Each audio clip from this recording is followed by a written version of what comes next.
이어서 비하인드 뉴스를 시작하겠습니다. 정치부의 박성태 기자가 나와 있습니다. 어서 오세요. 예. 열어볼까요? 첫 번째 키워드를. 첫 번째 키워드는 민주노총 기자들로 잡았습니다. 민주노총 소속 기자들 그런 얘기인가요? 그렇습니다. 자유한국당의 한 의원이 기자들의 특정 기사에 대한 방향이 기자들이 민주노총 소속이기 때문이라고 주장을 했습니다. 언론노조가 민주노총에 들어가 있는 경우가 있죠. 그렇습니다. 민주노총 안에 가맹본부에 언론노조가 들어가 있는데 예. 여기에 이제 매체들이 지부로 또는 본부로 소속돼 있는 매체들이 있습니다. 예. 정유섭 의원의 주장인데요. 직접 들어보겠습니다. 예. 5시간 반 시간에는 식사하지 말라. 그게 핵심이 아니거든요. 근데 이건 민주노총 조합원인 기자들이 그거에만 조롱하듯이 하는데 이거 잘못된 편입니다. 예, 한국당의 5시간 30분 릴레이 단식에 대해서 딜레이 식사다 또는 간헐적 단식이라는 비판이 이렇게 여러 군데서 나왔었는데요. 예. 이것들을 기자들이 보도하자 기자들이 민주노총 소속 조합원이기 때문에 그렇게 비판하는 거다라는 주장인 겁니다. 예. 그러니까 특정 노조 조합원이기 때문에 그렇게 기사를 썼다 이런 얘기잖아요. 그죠? 예. 민주노총 소속이 아닌 매체 기자들은 그러면 어떻게 썼나요? 제가 봤는데요. 오늘자 기사만 보더라도요. 예. 조선일보는 민주노총 소속이 아닙니다. 그런데 조선일보에서 잠시 이것부터 설명을 하겠습니다. 예. 그래서 오늘 사회자도 비슷한 질문을 했는데요. 민주노총 산하가 아닌 언론사들도 관련 기사를 많이 썼다라고 인터뷰 사회자가 밝히자 정유섭 의원은 동의하지 않는다. 핵심은 그게 아니고 잘못된 선관위원을 임명한 게 핵심이다라면서 계속 공방을 벌이기도 했습니다. 예. 오늘자 신문에 나왔던 것만 보더라도 조선일보는 민주노총 소속이 아닌데 자폭투쟁 벌이는 한국당이라는 제목으로 기자의 칼럼이 들어가 있고요. 내용에 보면 릴레이 다이어트, 웰빙 단식이라는 조롱이 쏟아지는 것도 당연하다고 했습니다. 예. 중앙일보 역시 민주노총 소속이 아닌데요. 중앙일보에서도 현장 기자 칼럼을 통해서 얼치기 단식이라는 비판 기사가 왔습니다. 예. 어떤 비판을 네 편, 내 편으로 가르는 것은 사실과 진실을 빼고 진영 논리로 가름하자는 주장인데요. 그렇죠. 정유섭 의원의 그 민주노총 발언은 사실관계 자체도 틀린 데다 프레임 인식으로 부적절하다는 지적입니다. 예. 실제 한국당에서도 내부에서 이 단식 표현이 부적절하다는 주장이 많아서 오늘은 공식적으로 릴레이 단식이란 말을 사용하지 않았습니다. 예. 그렇군요.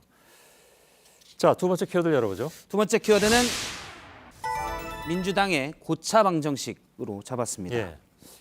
벌써 좀 머리가 복잡해지는 것 같은데 뭐가 예. 고차 방정식입니까? 지금 자유한국당의 전당대회가 한 달 정도 남았는데요. 예. 민주당이 이를 두고 고차 방정식의 계산을 하고 있다라는 해석들이 있습니다. 예. 오늘 민주당의 논평을 하나 보면 최소 상금 부대변인의 논평인데요. 3개월 당비 납부도 하지 않아 책임당원 자격조차 없다는 황교안 전 총리가 야당 대표가 되겠다는 것은 어불성설이다라고 황 전 총리를 비판했습니다. 예. 아무튼 자격 논란으로 굉장히 시끄러운 것 같은데. 그렇습니다. 황 전 총리가 당 대표가 되는 것에 일단 반대한다 이런 뜻이겠죠, 물론. 그렇습니다. 그런데 이 논평만 보면 예. 반대인데 내부를 보면 꼭 그렇지는 않습니다. 예. 최근 민주당 내에서는 황나땡이라는 말이 유행한다고 하는데요. 이건 뭐의 약자입니까? 아, 여기 나와 있네요. 예, 예. 황 전 총리가 나오면 땡큐, 그러니까 고맙다라는 말이 내부에서 비공식적으로 나오고 있습니다. 예. 제가 민주당의 한 의원에게 물어보니까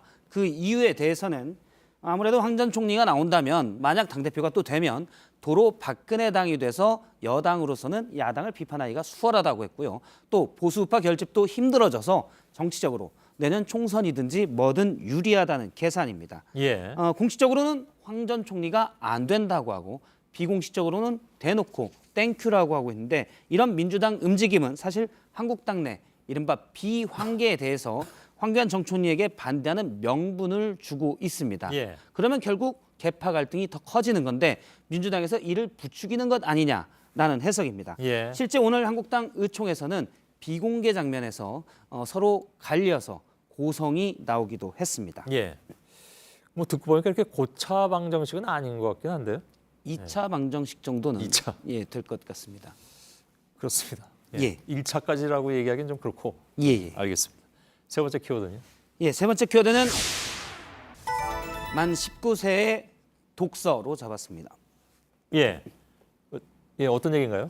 오늘 성남시 의회가 성남시에 사는 만 19세가 성남시 도서관에서 책을 6권 이상 빌리면 2만 원 정도의 지역 상품권을 지급하는 조례안을 통과시켰습니다. 아, 그래요? 예. 시는 2억 2,500만 원의 예산을 확보할 계획인데요. 그러면 10,000명 정도가 대출할 것이다라고 보는 겁니다. 예. 책을 읽으면 돈을 주는 것은 성남시가 처음이 될 텐데요. 책을 잠깐만요.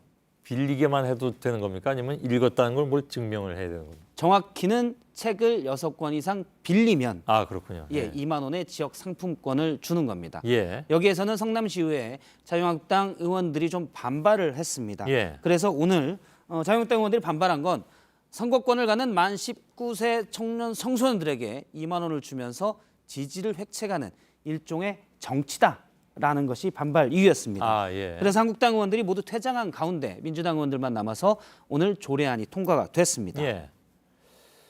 일단 나이가 19세 만입니까? 아니면 그 이상입니까? 아니면 그 이하입니까? 성남시에서는 나 연령대별로 생애 주기별 독서 문화 증진 사업이 있다고 했는데 예. 일단 돈을 주는 거는 딱 만 19세만 주도록 조례안이 돼 예. 있습니다. 아무튼 근데 또 안 읽어도 그냥 빌리기만 하면 준다는 것 때문에 예. 뭐 좀 논란이 있을 수는 있을 것 같기도 합니다. 그렇습니다. 이 조례안을 두고 논의하는 과정에서 자유한국당의 성남시 한 의원은 대출한다고 주지 말고 감상문을 제출하면 상품권 2만 원 정도의 지역 상품권을 주자라는 반론도 제기했지만 예. 이 안은 현실성이 떨어진다라는 것으로 채택되지 않았습니다. 예. 그래서 제가 그런데 왜 19세만 주냐? 사실은 책을 읽을 거는 15세도 읽어야 되고 17세도 읽어야 되는데 아니, 그렇죠. 왜 19세만 돈을 주냐? 정확히는 상품권을 주냐라고 얘기했는데 여기에 대한 성남시의회 민주당 소속 부의장의 말을 직접 들어보겠습니다. 예. 입시에 이렇게 명월이 돼 있어서 책을 이렇게 읽을 시간적인 여유들이 없죠. 이런 판단하에 19세를 선정한 것이고요.